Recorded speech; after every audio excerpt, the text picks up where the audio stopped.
सिमरिया जिले की एक हाई प्रोफाइल सीट है। आए दिन सिमरिया से कोई ना कोई खबर ऐसी आती रहती है जिसको लेकर सिमरिया विधानसभा सुर्खियों में बन जाता है। इस बार जो खबर सुर्खियां बटोर रही है वह है कांग्रेस पार्टी से जुड़ी हुई खबर। दरअसल कांग्रेस पार्टी ने सिमरिया में नए ब्लॉक अध्यक्ष की नियुक्ति की है। यह नए ब्लॉक अध्यक्ष हैं, आपको बता दें, नरेंद्र कुमार अग्निहोत्री।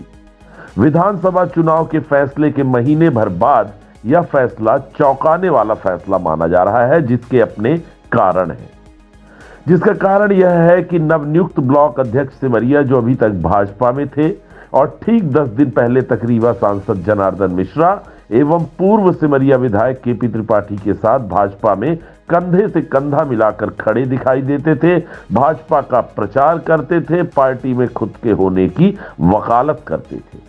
उनकी अचानक से कांग्रेस पार्टी के ब्लॉक अध्यक्ष पद के नियुक्ति को लेकर सिमरिया क्षेत्र में अब सवाल उठ रहे हैं। उन पर आरोप लगाया जा रहा है कि विधानसभा चुनाव के दौरान वे थे तो भाजपा में, परंतु वास्तविकता में कार्य वे कांग्रेस के लिए कर रहे थे, जिसका फल यानी इनाम उन्हें अब चुनाव में कांग्रेस प्रत्याशी अभय मिश्रा के जीतने के बाद मिल रहा है।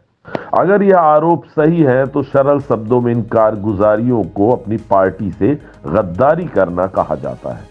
यहां पर उल्लेखनीय बात यह है कि सिमरिया विधानसभा क्षेत्र में कांग्रेस पार्टी को विधानसभा चुनाव में सबसे ज्यादा वोट इसी ब्लॉक से मिले थे। प्राप्त जानकारी अनुसार लगभग 2200 वोट से कांग्रेस भाजपा से आगे रही थी इस ब्लॉक में। यहां पर यह जिक्र किया जाना अत्यंत आवश्यक है कि सिमरिया में भाजपा प्रत्याशी केपी त्रिपाठी महज 600 से कुछ ज्यादा वोटों से ही पराजित हुए थे। ऐसे में इस ब्लॉक से अगर कांग्रेस 2200 वोट से आगे थी तो इसका मतलब है कि चुनाव में खेला इसी ब्लॉक से हुआ और अब कांग्रेस द्वारा ब्लॉक अध्यक्ष के पद पर भाजपा के एक प्रमुख कार्यकर्ता की नियुक्ति यूं अचानक से कर देना आरोपों को बल देता है।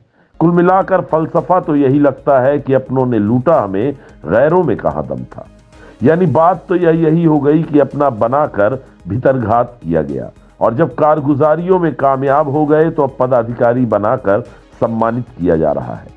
यहां पर एक उल्लेखनीय और दिलचस्प बात और है कि कांग्रेस पार्टी द्वारा एक अल्पसंख्यक को हटाकर इन भाजपा के महाशय की नियुक्ति की गई है।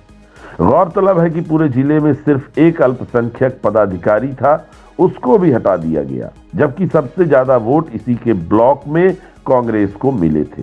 हालांकि माजरा अब साफ हो रहा है कि कांग्रेस को इस ब्लॉक से अगर सबसे ज्यादा वोट मिले थे तो वह किन लोगों की कारगुजारियों और कारनामों की बदौलत मिले थे। जाहिर है आस्तीनों के सांप की बदौलत, जिन्होंने वक्त आने पर डस लिया और अब उन्हीं की एक एक कर ताजपोशी की जा रही है। बहरहाल भाजपा जिला रीवा को चाहिए कि इस मामले की तह तक जाए और जांच करवाए ताकि दूध का दूध और पानी का पानी हो सके।